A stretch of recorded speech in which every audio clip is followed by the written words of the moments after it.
Basically both of y'all. I want to get like a horror story. Ooh. I want to get like a horror story. No, because there's so many. I don't even want to ruin a horror story. So today is actually Maternal Health Awareness Day. Okay. So we all know the disparity with Black and brown women as well. So like Could explain? So we have a large audience. Everything I want to see, we have a large audience. So Black and brown women are more than 80% likely to suffer malpractice or an event or death during labor and after delivering a baby.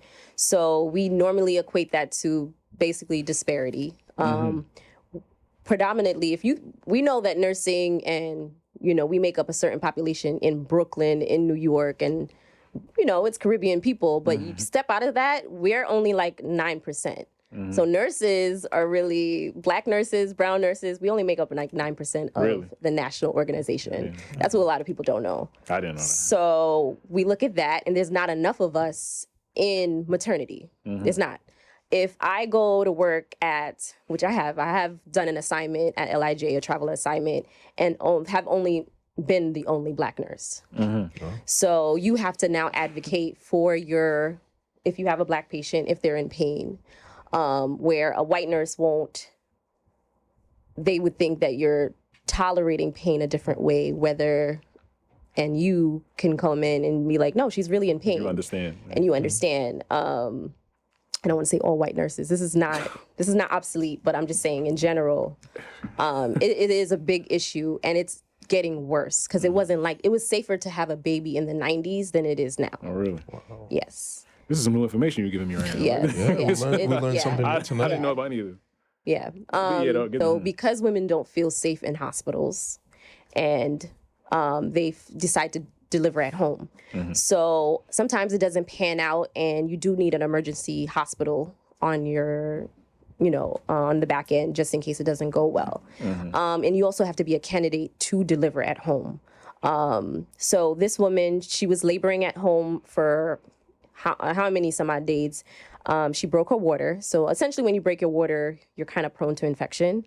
You have but so much time to deliver your baby. So she came in, essentially baby was in distress. The baby pooped in the water. So not only she broke her water, but the baby pooped inside her, basically. So there could be only but so much time before you deliver your baby and the baby not be in some distress. We put her on the monitor. Her tracing was horrible. When I say tracing, I mean the baby's heartbeat was high and then just dropped down low. Essentially, she needed a C-section. We rushed her to the back, ran to the back with her. I remember the doctor. I remember everything.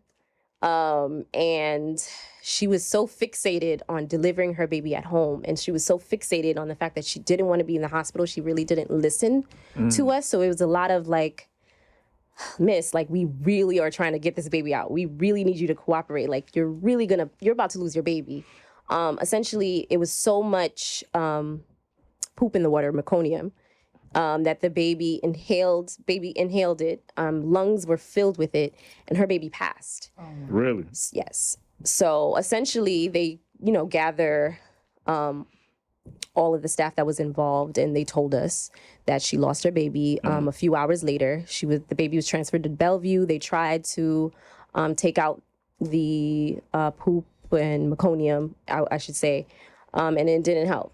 So we lost the baby, and the mom was okay.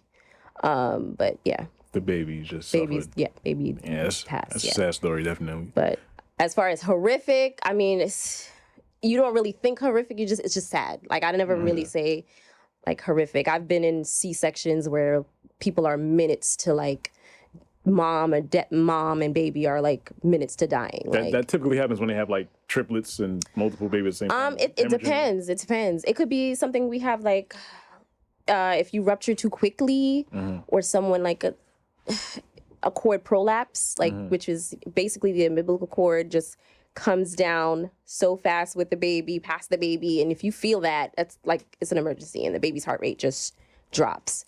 So it's just so many. There's a lot. Yeah. When you labor at home, you have to be a candidate. And I mean that in the most like important way. It's not for everybody. Your first baby, it's hard to say. It's hard to say. But like definitely if you're ruptured, you need to come to the hospital eventually. Like you don't know what's going on. Like seriously. But always do it with a trained provider, preferably someone who has a lot of training, a nurse, midwife. Yeah.